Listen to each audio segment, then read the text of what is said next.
अस्सलाम वालेकुम नाज़रीन, मैं आपकी मेज़बान खदीजा ताज और आप देख रहे हैं एनए न्यूज़।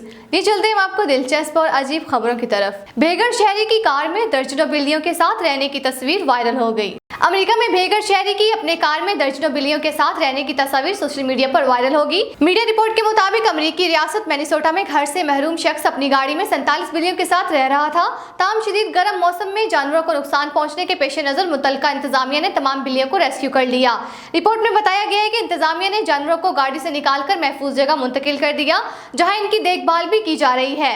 इससे कबल बिल्लियों के मालिक ने मुकामी जानवरों की तंजीम को 14 के करीब बिल्लियां दी थी ताकि इनकी हिफाजत की जा सके। इंतजामिया का कहना था कि मज़कूरा शख्स बिल्लियों की मदद के लिए हर मुमकिन कोशिश कर रहा था, लेकिन कार में बेहतर अंदाज से इनकी हिफाजत मुमकिन नहीं थी। इसी सबब इन्हें वहां से मुंतकिल किया गया।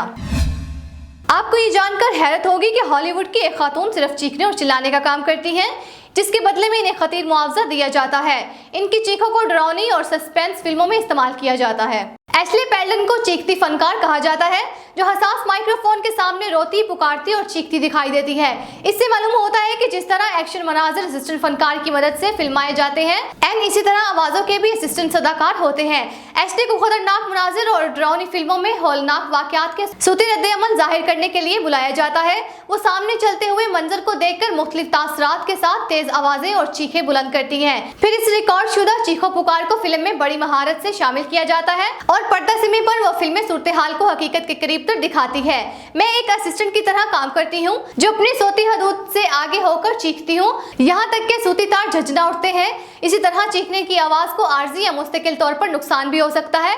आवाज में मामूली तब्दीली भी चीख का अंदाज बदल सकती है, एशले ने अखबारी नुमाइंदों को बताया। इब्तदाई उम्र में ही वो चीखने लगी थी और 7 वर्ष की उम्र में इन्होंने चाइल्ड ऑफ एंगर नामी फिल्म में एक बच्ची का किरदार अदा किया, जो कई नफ्सियाती अवारस की बना पर ज्यादातर वक्त चीखती और चिल्लाती रहती है। इसी फिल्म के बाद इन्हें शोहरत मिली और एशले को एहसास हुआ कि वो चीखने चिल्लाने को भी अपना जरिया माश बना सकती है। फिर 20 साल की उम्र तक वो 40 फिल्मों, ड्रामों और टीवी सीरियल्स के लिए गला फाड़कर चीख चुकी थी और मशहूर सदाकार करार पाई। इसके अलावा भी वो बचपन में छोटी छोटी बातों पर चीख पड़ती थी। जब फिल्म की वॉइस दबंग होती है तो बहुत से अदाकार वक्त नहीं निकाल पाते और कुछ इस दर्जे की आवाज ही नहीं रखते कि खुलकर चीख सके। बस इसी मौका पर एशले को बुलाया जाता है और इसके बदले माकूल मुआवजा दिया जाता है। दिलचस्प बात यह है कि एशले को चीखने की अदाकारी नहीं करनी पड़ती, बल्कि एक कुदरती फन है। कभी कभी वो दिन में कई घंटों तक अपनी चीखें रिकॉर्ड कराती है।